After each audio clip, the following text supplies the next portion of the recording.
The second gift that I think is most needed in today's world is the gift of perspective and empathy. My father was very clear. My father was focused on development of character. He believed that your character was everything. He would say, your character represents our family. Your character should be what you believe in at your core. So he drilled into me and my sister as well that there's a difference between sympathy and empathy. People say, I'm empathetic. No, you're not. You're sympathetic because you understand what they're going through.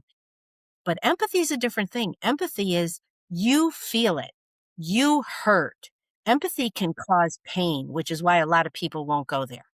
Because if you empathize, you're living it, you know? But the big piece for my dad was perspective, because he would say, everybody thinks that you can walk in somebody else's shoes. Well, maybe you can, but you don't know the baggage they went through to get those shoes on. You don't know what they're coming from. So when I had an experience, for example, one time when a teacher walked into a classroom and kicked a garbage can across the room, scared the heck out of all of us. It was high school. And he was miserable during that class. I went home to my father, who I talked with every single night over a cup of coffee from the time I was in third grade. I said, I really want to change that class. I don't like that guy. Why don't you like him? Well, what happened today? Because that's how he would start. Tell me about your day. What happened? What went good? What didn't go so good? Let's talk about it. What could you have done differently?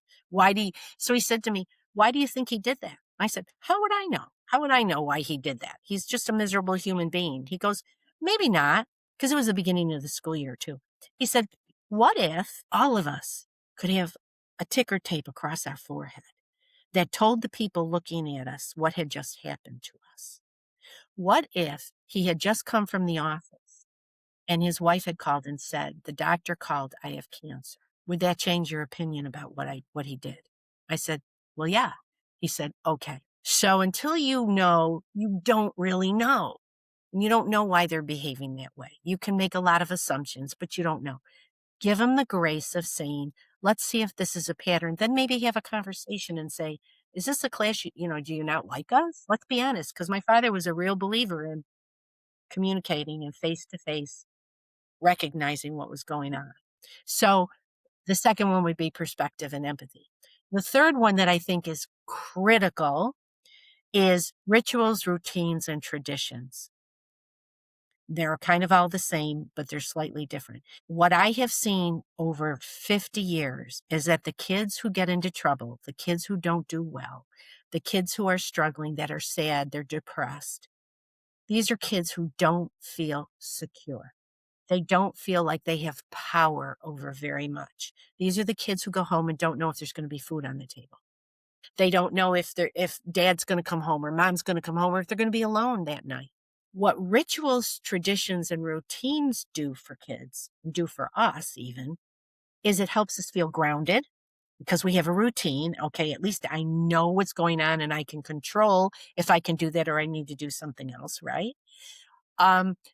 But for children, if you bring in traditions like we're Italian, we do the 7 fishes dinner for Christmas Eve, you know? Um, the one time a year when my entire family is brought together to eat together and talk together. It teaches kids that they are part of something bigger than themselves. So what it helps to do is it helps to drive out the narcissism or the self-centeredness that so many of us fall back on, including me, when we're tired or when we want it to go our way. So it just says you're part of something bigger. So having family recipes, family traditions, family stories told, like, oh yeah, what I would say to my kids, I know you think that I have all the answers. I don't have all the answers. Let me tell you about this time. And my father would share his day and his mishaps and his missteps and talk about what he learned from them.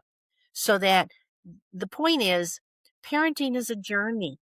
It's like any other journey. It has its ups and its downs. It has its dead ends. It has its roadblocks. It has its exciting finds. It has its disappointing finds, and you gotta roll with the flow.